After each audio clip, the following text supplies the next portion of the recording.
The Secret Garden, Chapter 12. Might I have a bit of earth? Mary ran so fast that she was rather out of breath when she reached her room. Her hair was ruffled on her forehead, and her cheeks were bright pink. Her dinner was waiting on the table, and Martha was waiting near it. "Thou's a bit late," she said. "Where hast thou been?" "I've seen Dickon," said Mary. "I've seen Dickon." "I knew he'd come," said Martha exultantly. "How dost thou like him?" I think he's beautiful," said Mary in a determined voice. Martha looked rather taken aback, but she looked pleased too. "Well," she said, "he's best lad as ever were born, but us never thought he was handsome. His nose turns up too much." "I like it to turn up," said Mary. "And his eyes is so round," said Martha, a trifle doubtful, "though they're a nice colour." "I like them round," said Mary, "and they are exactly the colour of the sky over the moor." Martha beamed with satisfaction. "Mother says he made 'em that colour wi' always looking up at birds and clouds. But he's got a big mouth, hasn't he now?" "I love his big mouth," said Mary obstinately. "I wish mine was just like it." Martha chuckled delightedly. "It'd look rare and funny on thy bit of a face," she said. "But I knowed it would be that way when thou saw him. How did thou like the seeds and garden tools?" "How did you know he brought them?" asked Mary. I never thought of his not bringing 'em.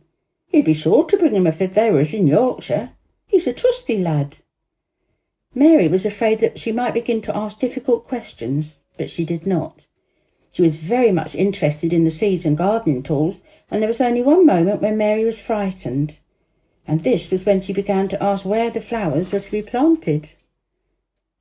"Who did I ask about it?" she inquired. "I haven't asked anybody yet," said Mary hesitatingly. "Well, I wouldn't ask the head gardener. He's too grand, Mr. Roach is." "I've never seen him," said Mary. "I've only seen under gardeners and Ben Weatherstaff." "If I was you, I'd ask Ben Weatherstaff," advised Martha. "He's not half as bad as he looks, for all he's so crabbed. Mr. Craven lets him do what he likes, 'cause he was here when Mrs. Craven was alive, and he used to make her laugh. She liked him. Perhaps he'd find you a corner somewhere out of the way." "If it was out of the way and no one wanted it, no one could mind my having it, could they?" Mary asked anxiously. "There wouldn't be no reason," answered Martha. "You wouldn't do no harm." Mary ate her dinner as quickly as she could, and when she rose from the table she was going to run to her room to put on her hat again. But Martha stopped her. "I've got something to tell you," she said. "I thought I'd let you eat your dinner first. Mr. Craven came back this morning, and I think he wants to see you." Mary turned quite pale. "Oh," she said. "Why? Why? He didn't want to see me when I first came. I heard Pitcher say he didn't." "Well," explained Martha, "Mrs. Medlock says it's 'cause her mother. She were walking to Thwaite village and she met him. She'd never spoke to him before, but Mrs. Craven has been to our cottage 2 or 3 times. He'd forgot, but mother hadn't, and she made bold to stop him. I don't know what she said to him about you, but she said summat, and it put him in the mind to see you before he goes away again tomorrow." "Oh," cried Mary, "is he going away tomorrow? I'm so glad." "He's going for a long time. He mayn't come back till autumn or winter. He's going to travel in foreign places. He's always doing it." "Oh, I'm so glad, said Mary thankfully. If he did not come back until winter, or even autumn, there would be time to watch the secret garden come alive. Even if he found out then and took it away from her, she would have had that much at least. "When do you think he will want to—" She did not finish the sentence because the door opened and Mrs. Medlock walked in. She had on her best black dress and cap, and her collar was fastened with a large brooch with a picture of a man's face on it. It was a coloured photograph of Mr. Medlock, who had died years ago, and she always wore it when she was dressed up. She looked nervous and excited. "Your hair's rough," she said quickly. "Go brush it. Martha, help her slip on her best dress. Mr. Craven sent me to bring her to him in his study." All the pink left Mary's cheeks. Her heart began to thump, and she felt herself changing into a stiff, plain, silent child again. She did not even answer Mrs. Medlock, but turned and walked into her bedroom, followed by Martha. She said nothing while her dress was changed and her hair brushed, and after she was quite tidy, she followed Mrs. Medlock down the corridors in silence. What was there for her to say? She was obliged to go and see Mr. Craven, and he would not like her, and she would not like him. She knew what he would think of her. She was taken to a part of the house she had not been into before. At last Mrs. Medlock knocked at a door, and when someone said, "Come in," they entered the room together. A man was sitting in an armchair before the fire, and Mrs. Medlock spoke to him. "This is Miss Mary, sir," she said.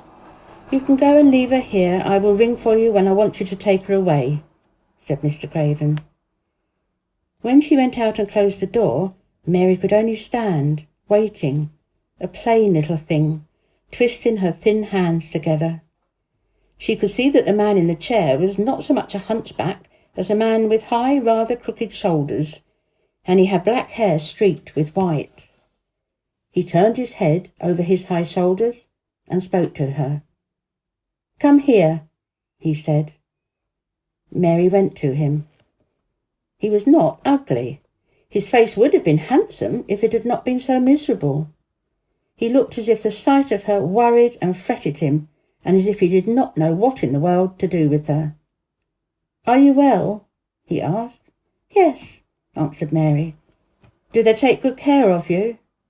"Yes." He rubbed his forehead fretfully as he looked her over.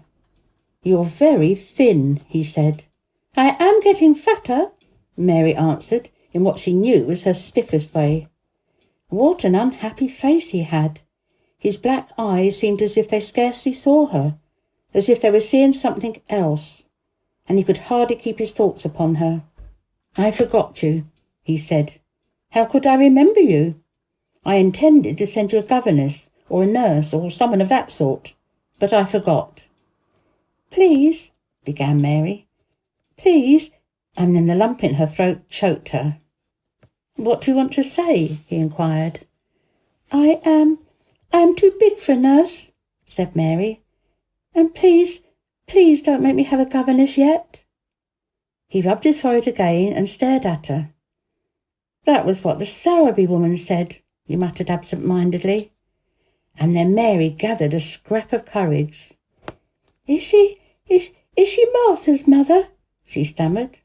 "Yes, I think so," he replied. "She knows about children," said Mary. "She has 12. She knows." He seemed to rouse himself. "What do you want to do?" "I want to play out of doors," Mary answered, hoping that her voice did not tremble. "I never liked it in India.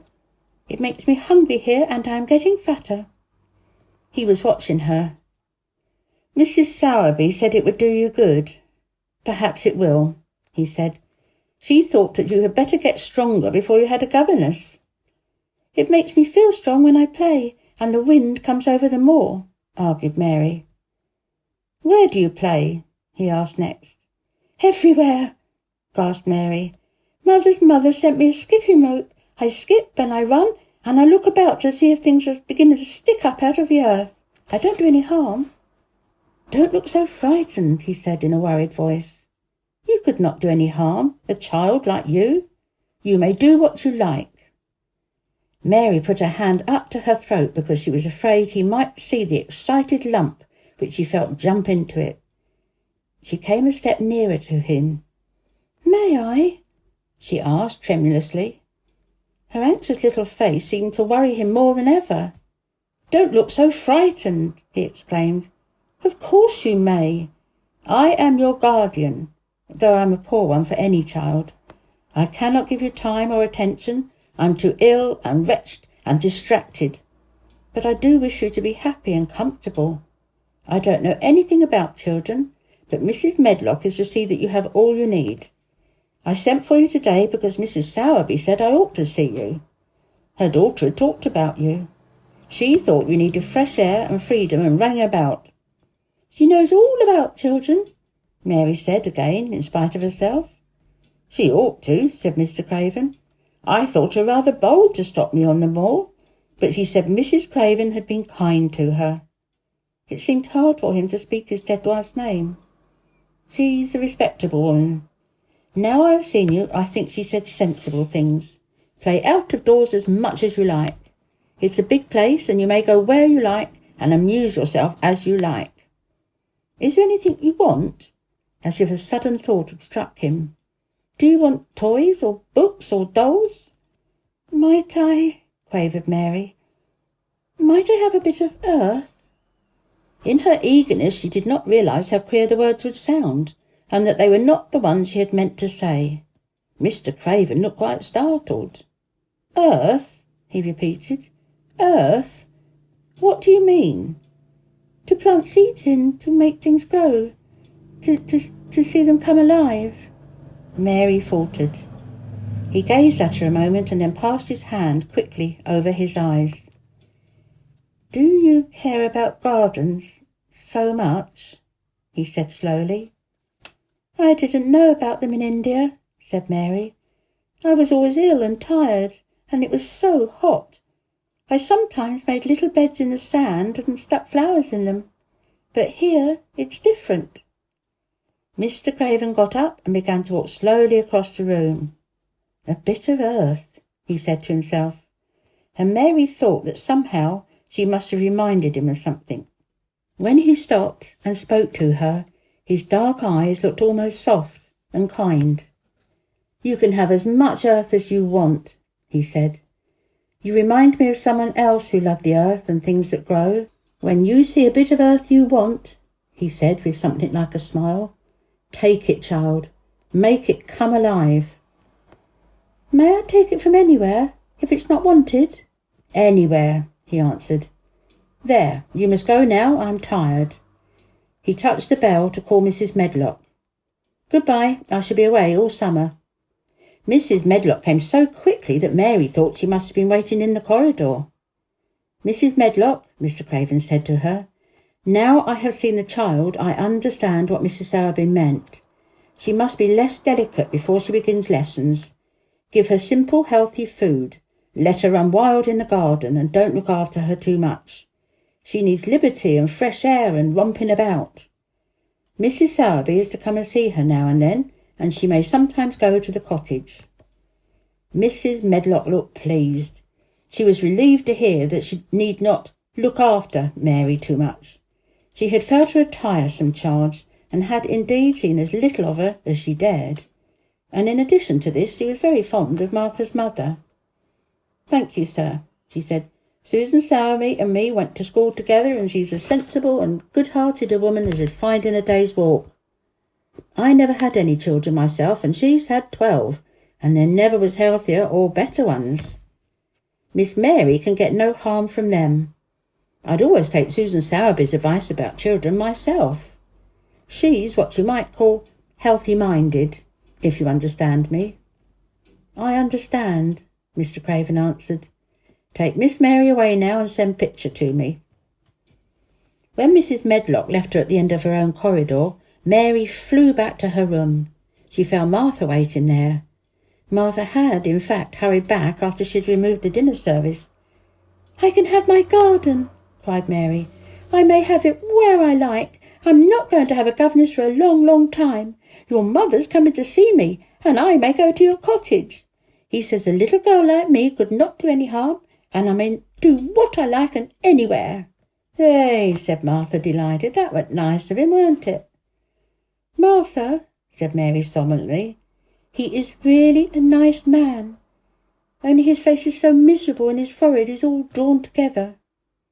She ran as quickly as she could to the garden. She had been away so much longer than she had thought she should, and she knew that Dickon would have set out early on his 5-mile walk. When she slipped through the door under the ivy, she saw he was not working where she had left him. The gardening tools were laid together under a tree. She ran to them, looking all round the place, but there was no Dickon to be seen. He had gone away, and the secret garden was empty, except for the robin, who had just flown across the wall and sat on a standard rosebush, watching her. "He's gone," she said woefully. Oh, was he only a wood fairy? Something white fastened to the standard rosebush caught her eye. It was a piece of paper. In fact, it was a piece of the letter she had printed for Martha to send to Dickon.